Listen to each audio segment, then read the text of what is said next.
Alright, hello everyone. Welcome to ETSC Tutorials, and this is the first update of Prototype Recoil. So, I have shown Prototype Recoil a little bit in the past on the official ETSC Tutorials YouTube channel.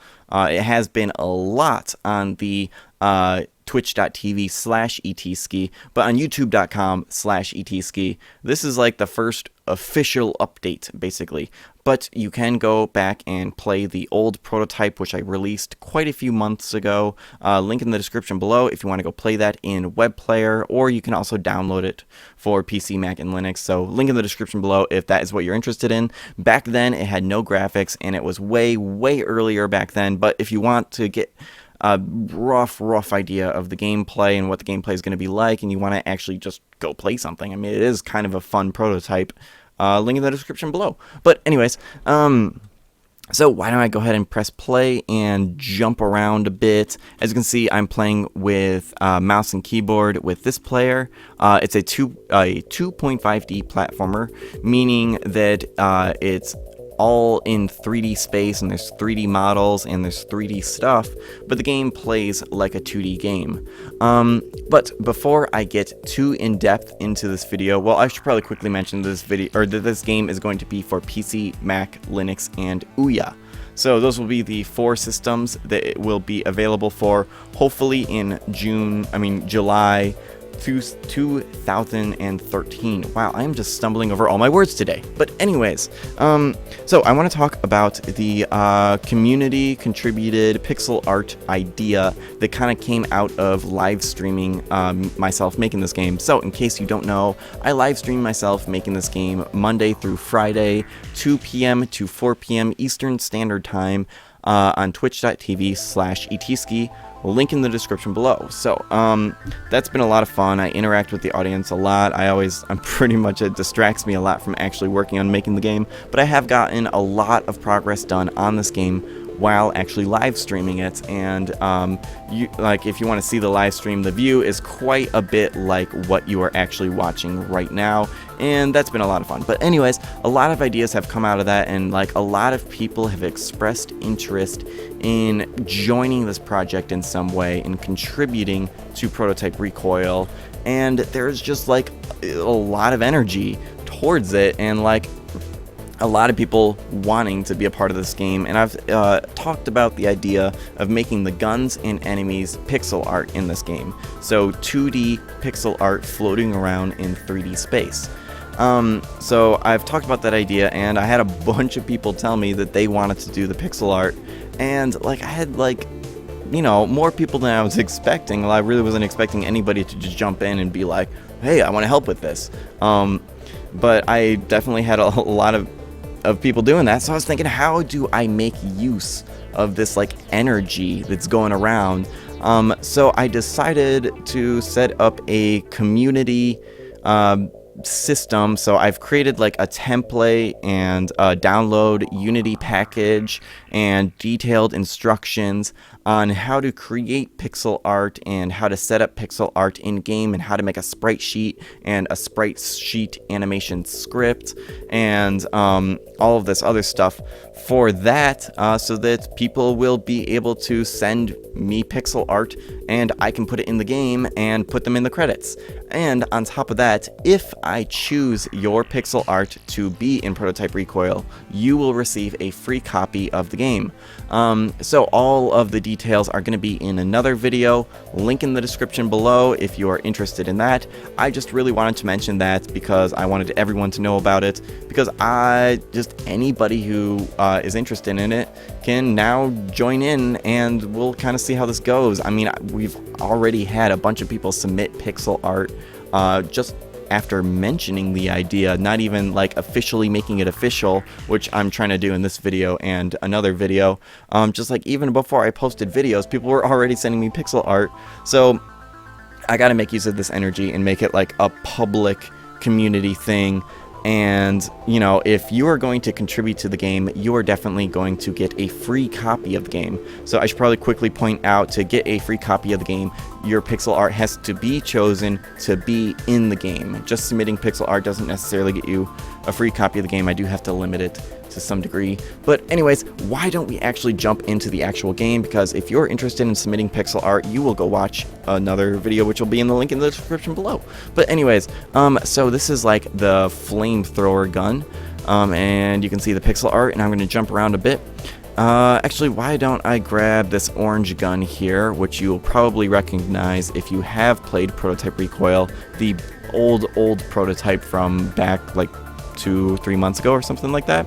But let me demonstrate one of the main game mechanics of this game. So if I shoot in this direction, my character moves backwards. If I shoot in this direction, the character moves backwards again. And if I shoot down, my character actually goes up. So that is why the word recoil is right there, because recoil plays a huge role in this game. And as you can see, if I try to double jump up to that ledge, I can't quite make it. But if I shoot down while I double jump, I get way more height. And actually with this gun, you can pretty much fly with this gun if you have your timing set right. As you can see, these like weird orange angry Pac-Man guys are trying to attack me. But yeah, all of these guns are temporary and they're just for testing purposes, and I don't know which of them will actually make it into the final game, and most of them will probably be modified before making it into the final game. But I do have a large variety of different guns so far.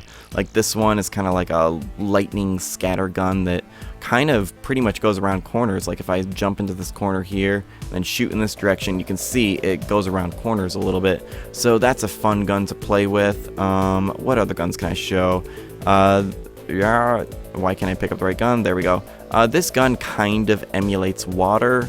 Once again, got to work on it a little bit more. This is probably my favorite gun because it's the most accurate gun, and I don't know, it's like if you're skilled with it, it will be like the best gun. It's kind of like almost like the battle rifle from Halo, sort of.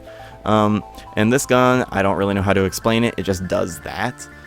You can use it to jump higher, but the timing is weird. You gotta like spread your jumps out. So yeah, every gun behaves just a little bit differently. So why don't I grab an Xbox 360 controller? And by the way, this game, I can't remember if I mentioned it yet, but this game will be able to support any kind of controller, or yeah, pretty much any dual stick controller that you can synchronize with your computer or Ouya, because this game will be on Ouya. So whether that's via USB or via Bluetooth, any controller should work for this game, and you'll be able to change the controls in-game, and that's a feature that I'm pretty excited about. And mouse and keyboard players will be able to play side by side. There will only be able to be one mouse and keyboard player just because of the way that computers and keyboards and mice work when synchronizing with the computer. So there's only going to be one keyboard and mouse player. But you know, it's nice to have, like, you know, you always have that one friend that's like, games are better with a mouse and keyboard. I mean, granted, I'm kind of one of those people, especially when it comes to first-person shooters. I can't play a first-person shooter with a dual-stick controller. Like, whereas I know people who cannot play a first-person shooter with mouse and keyboard. So it really comes down to preference. But anyways, so that option will be there. So the game plays really well with both mouse and keyboard and controller. I honestly don't even know which of the two I prefer. Like, I've obviously been playing this game for a long time. I've been playing this game for as long as I've been making it, and I still don't have a preference over controller and mouse and keyboard. I like them both, and not even really for different reasons. I can play just as well with both the controller and mouse and keyboard, and I don't know, they have a little bit of a different feel, but I don't see any advantage over one or the other. So I think that's a good thing, that mouse and keyboard and Xbox or any controller pretty much play the same.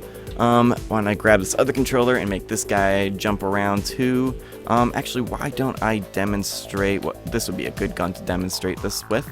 So I'm going to, actually no, not this gun. Let's do, actually no, I will do this gun, that's fine.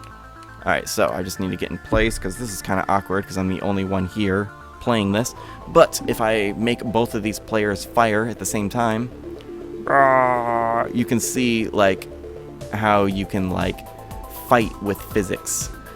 So this is like a gameplay mechanic that I'm really excited about, and I'm hoping that will be really fun in both co-op and PvP, and just in single player you'll be able to do this against enemies as well, like battle with physics, as I just demonstrated a second ago. So yeah, everything in this game is physics-based. I mean, the characters are actually character controllers, so you do get the precision of a character controller, but I've programmed them to really behave like rigid bodies, but they aren't actually rigid bodies for those of you really techie people who are wondering that. What else can I show you? This big block is physics-based, and I'm planning on like really playing with the physics in this game and utilizing it into the game. Oh yeah, you can stand on each other's heads. I thought that that would be really important because I really want to really encourage players interacting with each other, especially because it's a co-op game. I want it to be really fun to play with your friends. Like, I really want people to like play this game and then be better friends after that because of the experience. So that's kind of my goal. I want to make people interact as much as possible. Like, this is a game to play together, really. Let's see if there's anything else I really got to show you guys. Once again, a lot of this artwork is placeholder art. The big metal cubes in the background are placeholder art. This cursor is placeholder art. All of the colored cubes are placeholder art. Everything in the background, you can see them slowly flashing between like a dull yellow and a dull red. Those cubes, well, in the final game I'll have them rearranged differently in every level, but I can program them very easily in the inspector to flash any color that I want. So different levels will have different color schemes. And also, as you can see, the players are flashing. The players will be able to choose a color, or not just a color, like take, for example, Halo. Let's just look at Halo 1, for example, because I guess it did kind of get more advanced after Halo 1 with Halo 2 and all that, but let's take a look at just Halo 1. I mean, you could only choose the color of your character on your, like, gamer profile. So that's kind of what this is going to be like, except not necessarily a profile. It's just going to be something you quickly choose when you sign your player in. But instead of being able to choose just one color, you will be able to choose 3 colors, and then you will be able to adjust the speed at which it flashes between those colors. So you'll be able to get a lot of personality out of your character, and it'll make your character more unique and easy to spot when the camera's really zoomed out and the players are far away from each other. I guess one last thing I kind of want to point out is that the cursor, the way I've programmed it, is that it's not bound to the screen. It's actually bound to the player. So what that means is I'm going to take my hand off of the mouse and just touch the keyboard, and as you can see, the cursor moves with the player. So this is really good if the camera moves. Since the cursor isn't bound to the screen, the cursor isn't going to move away from where that where the player was aiming. So it should be able to still allow for very accurate shooting, and you won't have to worry about the camera moving when you're trying to get like a really accurate precision shot. So that's a little feature that I kind of liked and wanted to point out. But that's pretty much everything about the game right now. I mean, everything that's in the game right now. I have a lot of plans for this game and a lot of places I want to take this game and things I want to do with this game, and I think it's going to be a lot of fun. I really can't wait to start implementing some gameplay and really just creating that experience that you can sit down on the couch with your friends and just really have a fun time together. I'm really looking forward to creating a game like that, and I think it's a pretty good start. I have done some testing with some friends. It seems pretty fun to play. It's really fun to battle each other with physics. Granted that you can't do damage to other players yet, but that will obviously be a feature of the final game, but everything's still in progress. Like, I think the next step I need to do is to make an actual menu so that you can sign players in, because right now you do it all through the inspector and it's nothing that's available to the player, so that's a feature I'm going to have to create. But besides that, that's pretty much where the game is right now. As updates continue to update themselves within this game, you will be updated if you subscribe to this YouTube channel, because that's where I'm going to be posting the updates. Pretty self-explanatory is how YouTube works and how most people do their video game development diaries on YouTube. So, yeah, I guess that's pretty much everything. So, I guess until my next episode, I will see you guys later and keep making games.